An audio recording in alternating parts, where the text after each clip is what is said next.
तो दोस्तों हम लोग का पास आ गया स्प्लेंडर, ठीक है ना। तो सारा सामान खुल ले, हम लोग एक चीज़ लगाएंगे। तो खुलो, पेक को खुलो। तो ये जो फिनियम है ना, जीपीटी फिनियम, ये हम लोग चेंज करने वाला है अभी, ठीक है ना।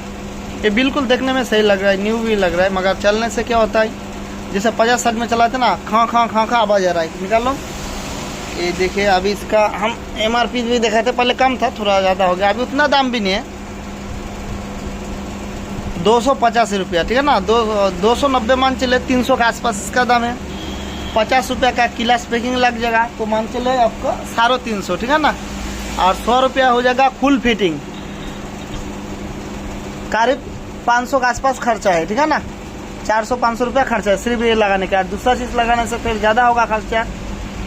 तो आई बोलेगा 285, तो इसका MRP है दोस्त। इसमें पैकिंग टूट गया, पैकिंग लगेगा, इसकी क्लास पैकिंग, ठीक है ना।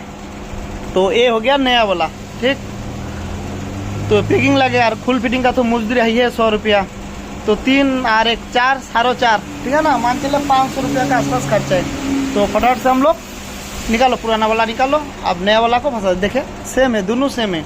इधर लाओ, हाँ यहाँ पे रखो ना। तो दोनों सेम है, तो हम लोग अभी नया वाला को फिट करता है। और जो खोखा जो साउंड था जीपीटी फिनियम का, वो 90% सॉल्व हो जाएगा, ठीक है ना। चलो हाउसिंग फंसाओ, कटोरा फंसाओ तो ऐसा ही। तो बिल्कुल टर्न्स है। अभी हम लोग ये सब फिट कर लेते हैं। ये हो गया पुराना वाला, ठीक है ना।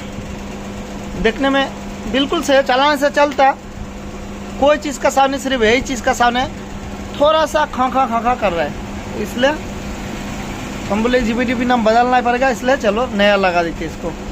करीब 500 के आसपास खर्चा है, 450-500। कोई भी सामान अगर टूट जाएगा, उससे अलग चालू भी मिल जाएगा।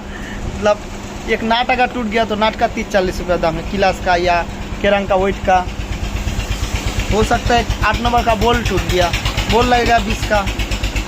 तो दोस्तों खुलने का बाद 50 रुपया, 10, 20, 50, 100, 200 इसे ऊपर ही जाएगा, नीचे नहीं आएगा।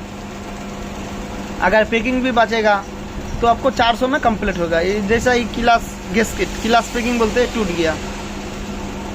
सही से फंसाओ, मेरा आदमी फंसा रहा है, अभी मुझे भी हाथ लगाना पड़ेगा। और ये गाड़ी जो खोखा अवस्था है, एकदम 90% सॉल्व हो जाएगा। तो फटाफट से हम लोग इसको फिट करते हैं अभी।